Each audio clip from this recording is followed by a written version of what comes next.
We don't see the solutions in the market. Solutions that will be able to protect from web DDoS attacks without using the decryption keys. The bottom line is CISOs looking for protection and is not willing to accept they are regulated and cannot share their encryption keys.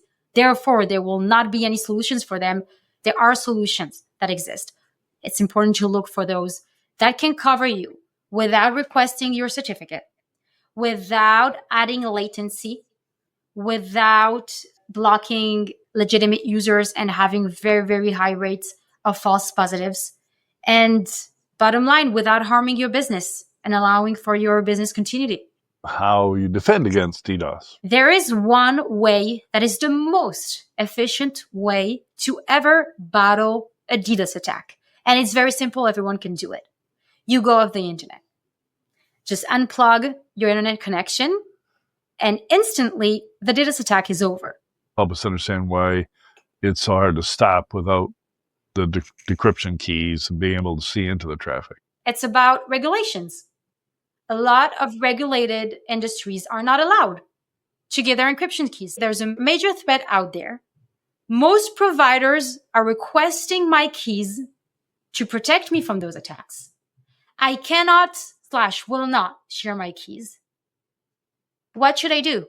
Looking for those answers can be a long and complicated road.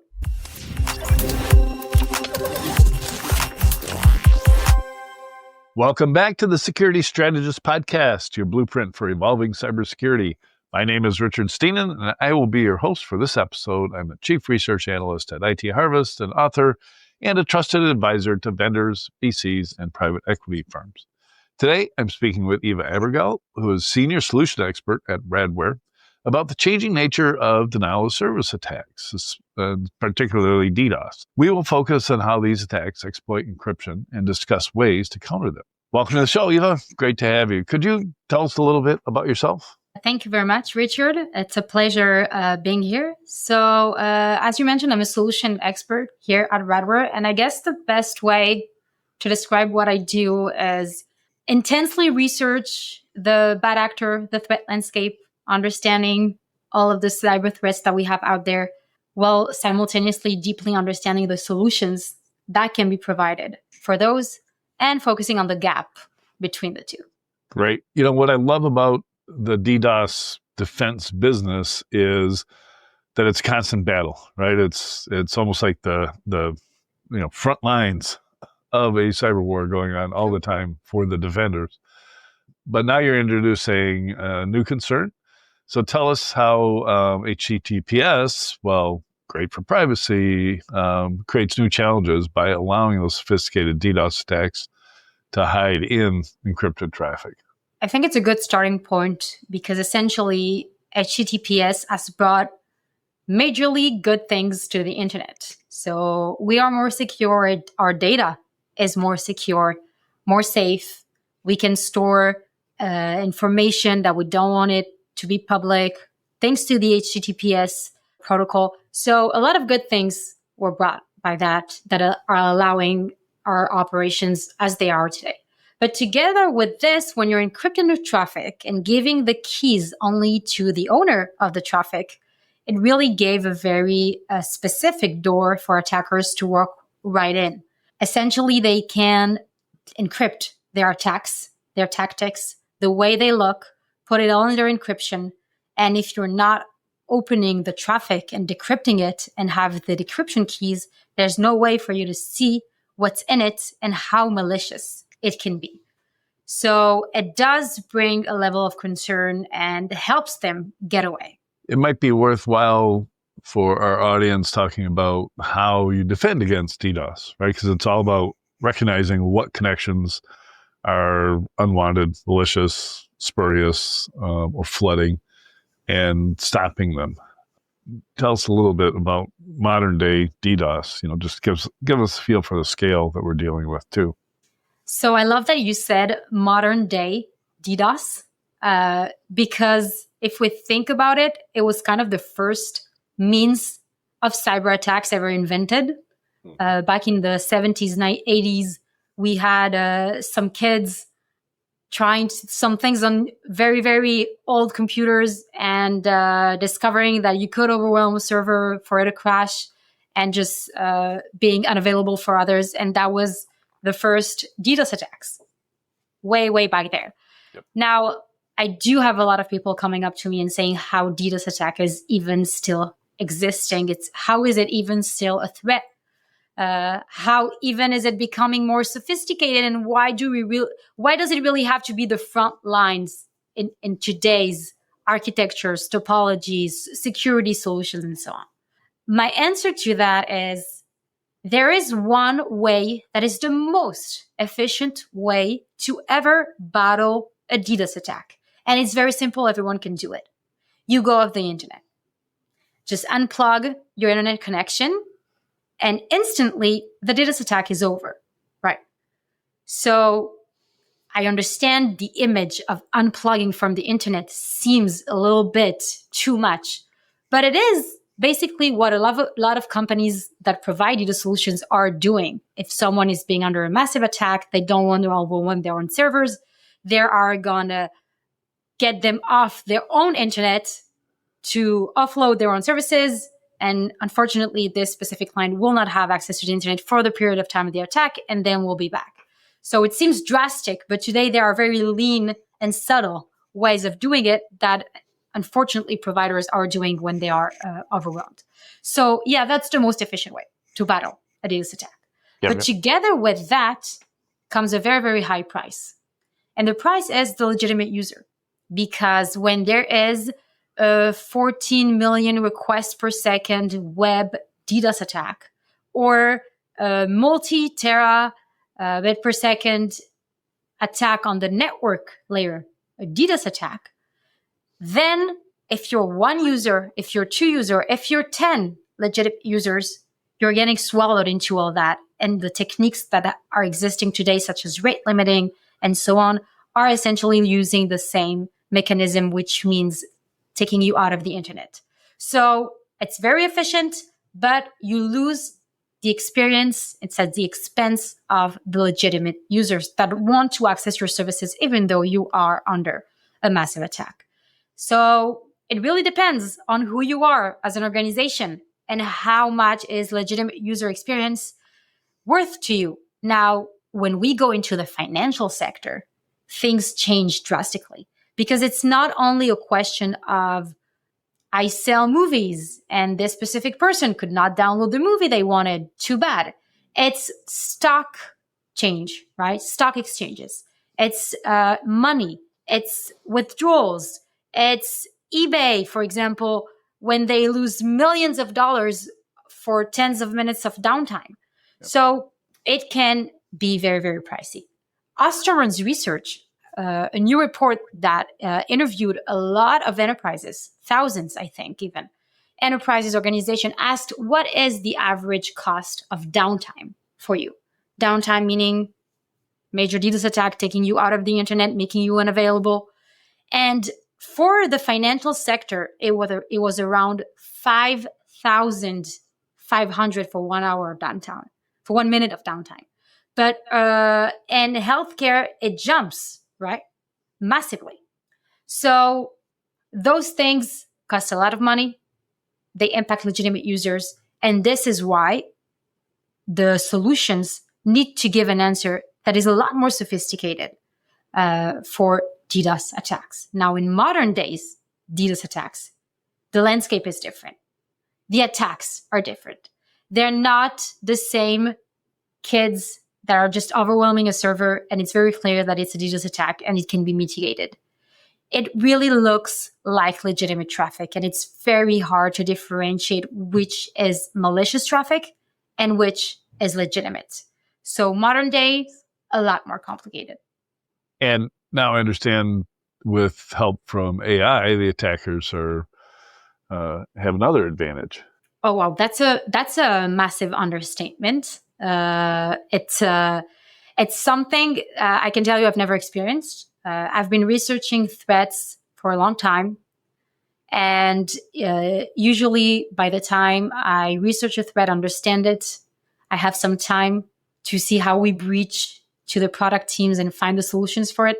Now we are at a pace that by the moment you understand and I am conscious about one threat, the next one is already there. And a more sophisticated version of it evolves. It's very, very hard to keep up with the changing threat landscape for DDoS attacks that is highly sophisticated. But if we take back 2 years, right, a little bit before the AI revolution, we already saw a massive shift and change in the DDoS attack threat landscape. What used to be a tool reserved for the network layer and an attack on the network layer changed to be an attacks on the application layer. So DDoS attacks today mainly focus on the application layer. Web DDoS attacks, what we call tsunami web DDoS attacks. They overwhelm the application layer and not the network layer. And this massive change did not come for no reason. There was a very, very specific reason it happened. A lot of solutions were implemented in a network layer to prevent DDoS attacks. And WAFs were always here to be the front lines of defense for the application layer. But then the attackers recognized that if you were overwhelming with web tsunami DDoS attacks on the application layer, then it kind of fell in a gray area. WAF are not equipped to deal with sophisticated web DDoS attacks. And network layer mechanisms and defenses for DDoS attacks cannot recognize a DDoS attack on the application layer only by looking at the network layer. And then the attackers just came right through this open door and this gray area and found a very, very comfortable spot to settle in. From that point onward, it mainly started with the Russian invasion of Ukraine and all of the attackers that really took this to a next level in terms of geopolitical conflicts, which we already knew was a very, very big part of any cyber attacks and cybersecurity threat landscape. And it changed massively since then. Now take this, so a very big shift in threat landscape, solutions still trying to adapt and to understand how is the new landscape going to behave and what kind of solutions need to be put in place. And how do we deal with this new threat that is web DDoS that is not that new anymore? And put AI on top of that, and you're at another place. It's not the same. You're somewhere else with attackers that have highly sophisticated methods. And I think at the source, you have a tool that is available to all, which is a massive change that happened with AI. So can you give us a concrete example of how these application layer DDoS attacks work? And then, that'll help us understand why it's so hard to stop without the decryption keys and being able to see into the traffic. First of all, AI being there out in the space for attackers to use means that whatever methods they already had are now a lot more sophisticated. They are not necessarily based on the sophistication of the tool, but they are more based on, let's say, the points of entry that are not covered within the client's infrastructure. So any enterprise and business, AI helps you map all of those vulnerabilities that exist and exploit those. It doesn't essentially have to be a very, very sophisticated means of attack. It just has to be the right one for the specific infrastructure. And that's a lot easier to do with AI. Next on, you don't have to be an expert in DDoS. You download scripts. I'm going to give you an example. You go into GitHub yourself, and you'll find a lot of web DDoS scripts that are here for you to download right now. You download it on your PC, and you launch within a few minutes a massive web DDoS attacks. Now, if an enterprise, if an organization does not have a specific layer of protection dedicated to web DDoS attacks, it's very, very hard to stay protected as we meant. Now, if you take all of that and put an encryption inside of it, today, application layer is mostly HTTPS. That is the most common protocol that lives in those layers. So the attackers use and leverage it to launch those attacks. The requests are coming through HTTPS floods. And the main concern is the fact that most organizations today will not be willing to share encryption keys with web DDoS provider of solutions, right? And they're right to do so. I wouldn't give away the keys to my castle if I knew I was living amongst thieves, It's a conscious decision that they're making. And it's not even about will, right? It's about regulations. A lot of regulated industries are not allowed to give their encryption keys. So it's as simple as that.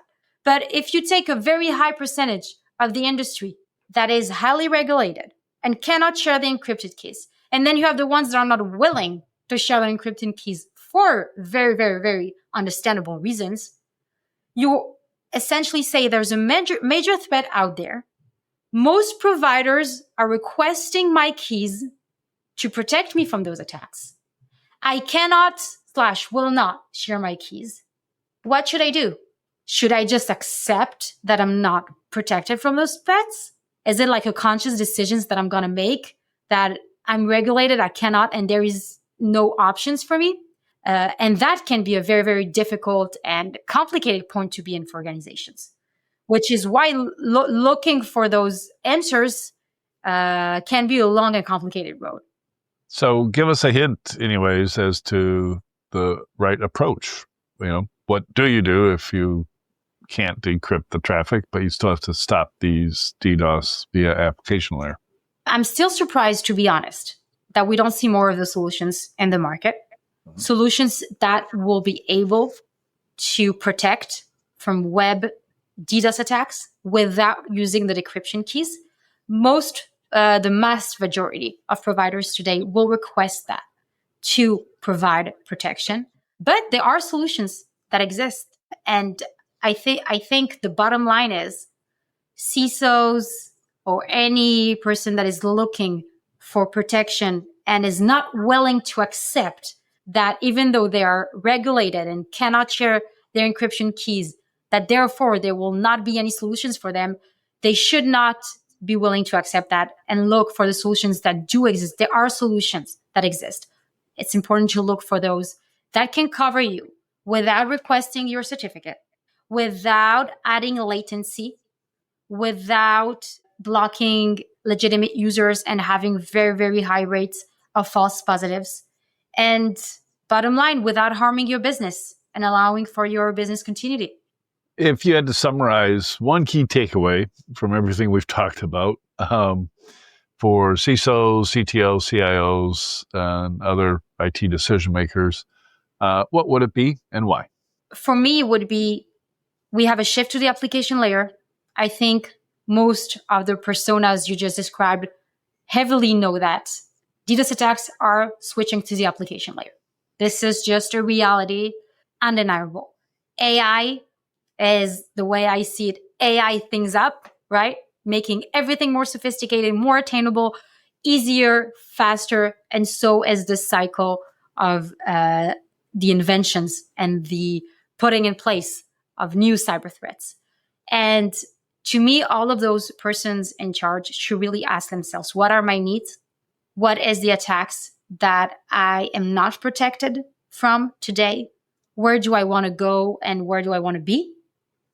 And how do I look for the solutions that answer my specific needs? And if I'm not willing to share encryption keys, which is something very important, then look for those solutions that exist that will not require you to share your encryption keys while still achieving the best protection possible from web DDoS attacks without harming legitimate users. Thanks so much, Eva, for joining us today. Also, thank you to everyone listening.